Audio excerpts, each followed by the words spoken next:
You're listening to The Nancy Gaines Show. The goal of this podcast is to help business owners be successful and gain the advantage.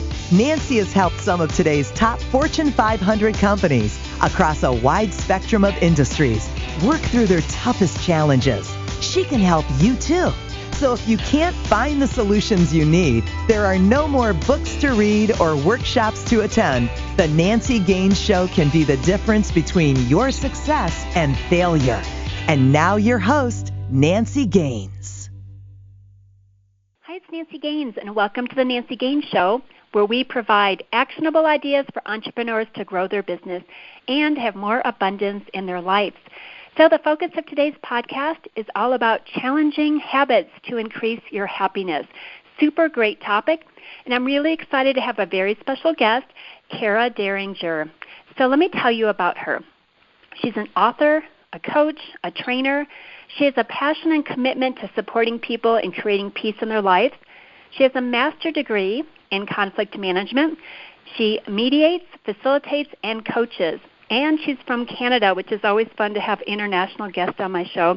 And she's up there with her family, and she enjoys being outside, doing yoga, and, of course, a good glass of wine, my favorite as well. So welcome, Kara. Thanks for sharing part of your day. Is there anything you want to add to the introduction? That's perfect. Thank you so much for having me. I really appreciate the opportunity to connect with your followers. Awesome. Thank you for being here.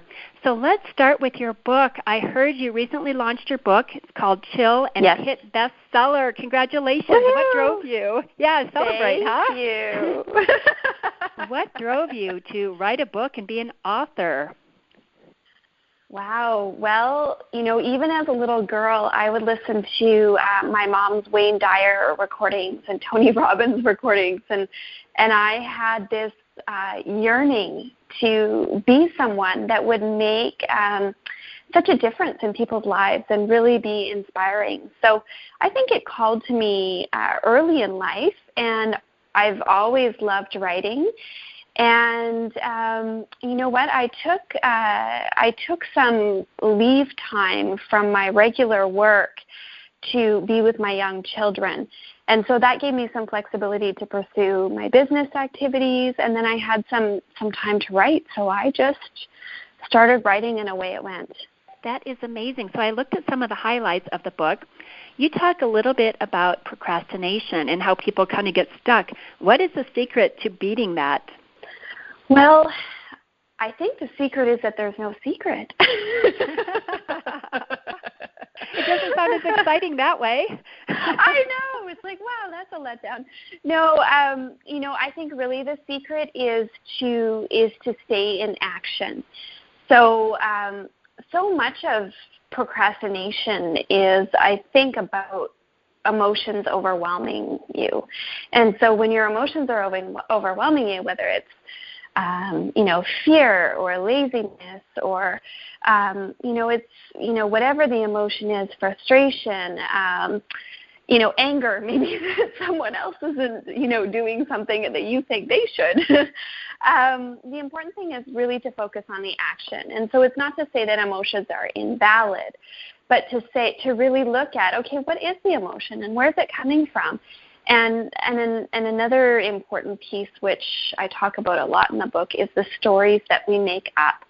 So often an emotion is attached to a story, and we've created some story, again, around it's overwhelming, or it's frustrating, or it's too hard, or I'm not good enough, or I'm not smart enough, or someone else should be doing this, or I shouldn't have to be dealing with this, or whatever the story is. It's important to recognize the story and then set it aside and say, okay, and what's real is this that's in front of me, and here's the action that I'm going to take. Those are great tips, a.k.a. secrets. I actually am sitting in my office as we're recording this and looking at some of my sayings I have on sticky notes, and one of them I have says, doubt will take you out of action, but action will take you out of doubt. What do you think of that one? Yeah, that's so perfect. It's so perfect. Yeah. I like that one And, as well. and I think, when I hear doubt, one of the things that pops up for me and that I was dealing with too, even around the book, is fear of failure and fear of success, because fear is so pervasive, and so sometimes we're doubting ourselves in terms of, being worried about failing, and sometimes we're even worried about being successful, and we hold ourselves back. That is true. Very true. Mm-hmm. I also see you talk a little bit about perfection in the book. Any tips on that area? Perfection. Yeah, well, I think some people deal with perfection more than others, and then, you may be a perfectionist in one area of life and less so in another. So it might be around, how you keep your house, how you keep your car, how you do your work, how you relate to or keep connected to your family, or how you give gifts, or, there's endless examples. But I think it's important to look at, to what degree am I a perfectionist in my life, and in what areas am I a perfectionist? And then to really look at, is that something that you're willing to let go of, or is that something that's really important? And I don't think there's any right answer. A lot of the writing that I do, and a lot of the work that I do in webinars and telecalls is around really exploring and looking, and just looking at, is it working for you? Is that something that truly gives you peace and happiness, that, you do love it when your house is clean, or you do love having your files all taken care of at work, or whatever it is, or does it drive you crazy? I love that, because there are certain areas that I like to have. I like to have my house clean and a clean car, but other stuff I'm like, that's good enough. It's not worth my energy and effort to focus on that. So I love your tip about picking and choosing where you should focus at. Yeah. So next question, you have a degree in conflict management, and I don't think that was a major when I went to school. What exactly is that, and how do you use it? It's a good question. Yeah, it's a very specialized area. So I completed my undergraduate degree in political science, which taught me how to write and to analyze and to research, which was really great. And then I was looking for an after degree, considering law, and realized that the piece I was most interested in law was alternate dispute resolution. And that's all about helping people to find peaceful and happy and collaborative resolution to their issues, whether it be in a community situation, a family situation.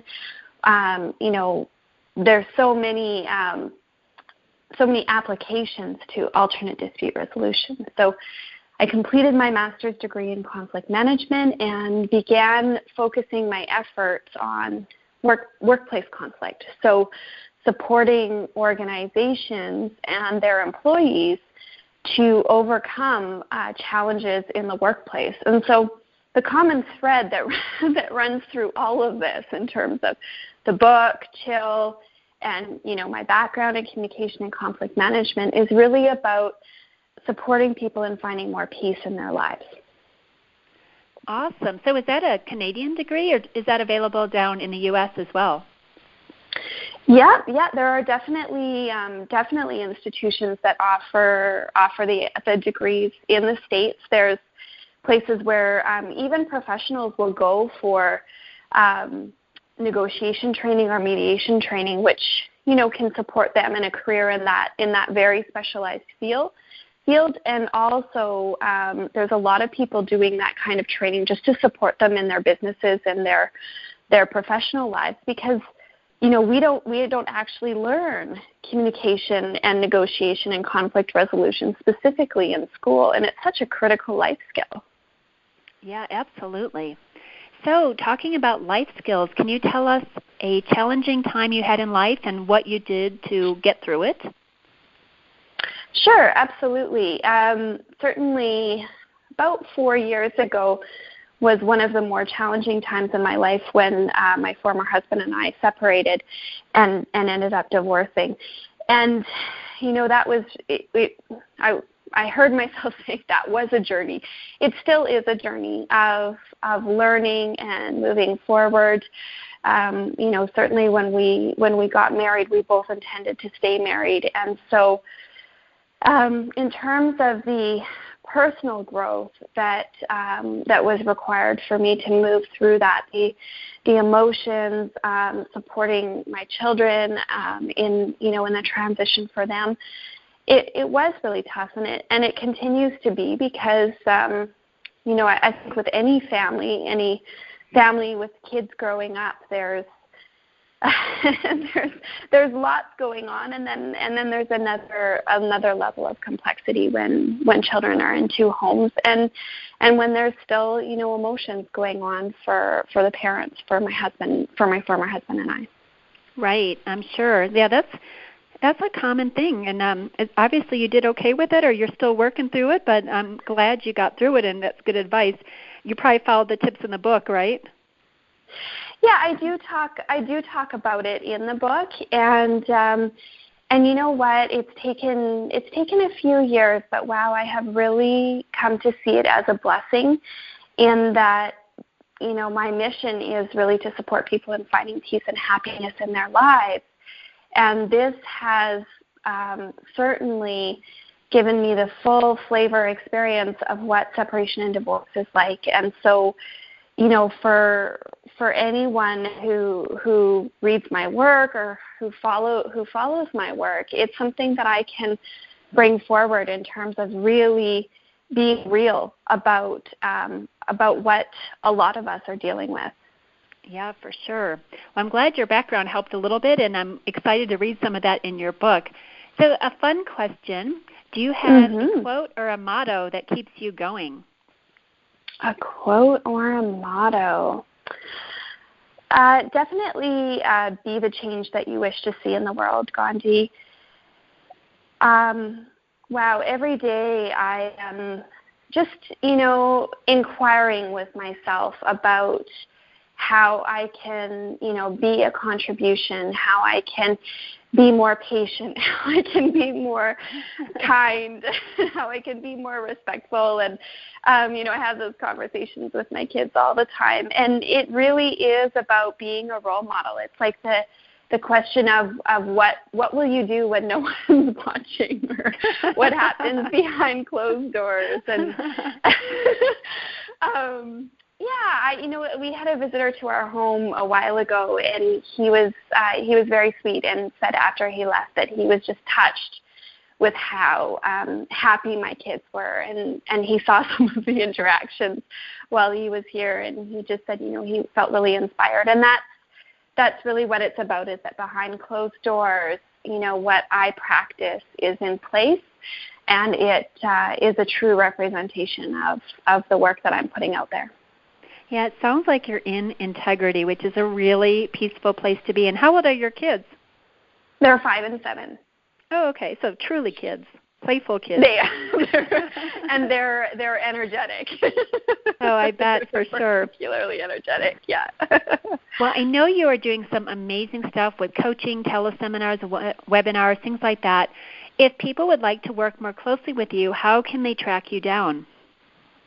Yeah, great question. So the best way is through my website. It's karaderinger.com. That's KARADERINGER.com. And all the information about upcoming programs and events is all on the webpage. Very cool. And we are going to be posting this in December, but as we're recording it, it's just before Thanksgiving in the U.S. Do you have any parting words you want to share about, just being grateful or thankful? Well, it's so fitting that you said grateful, because gratitude was the word that popped into my mind as you were asking the question, Nancy, that, even this week I've been catching myself not focusing, but thinking about lack, so, oh, I don't have this, or I wish there was more of that, or, whether it's money or time or or whatever it is. And it's, it's so important to really focus on being grateful and to focus on abundance, because, we all know that like attracts like. And, whether that looks like a gratitude journal at the end of the day, or, like you have, Nancy, positive quotes all around you. I think there's so many ways just to really focus on the positive and being grateful. Absolutely. Well, great parting advice. Thank you so much for taking time to be on the show. It's been fun. I learned a few new things. Listeners, if you love this podcast, please subscribe, rate, and review on iTunes. It helps people find us, and you'll never miss an episode if you subscribe. They come out every Wednesday. And if you'd like to work more closely with me in growing your business and having more abundance, look me up at nancygaines.com. Until then, go out and gain the advantage. You've been listening to The Nancy Gaines Show, where you can gain the advantage. To schedule a VIP strategy day or speed consulting session with Nancy, connect with her on her website, nancygaines.com. That's Nancy, Gaines.com.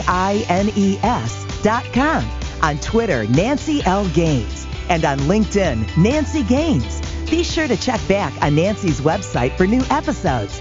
Until next time, you've been listening to The Nancy Gaines Show. Go out and gain the advantage.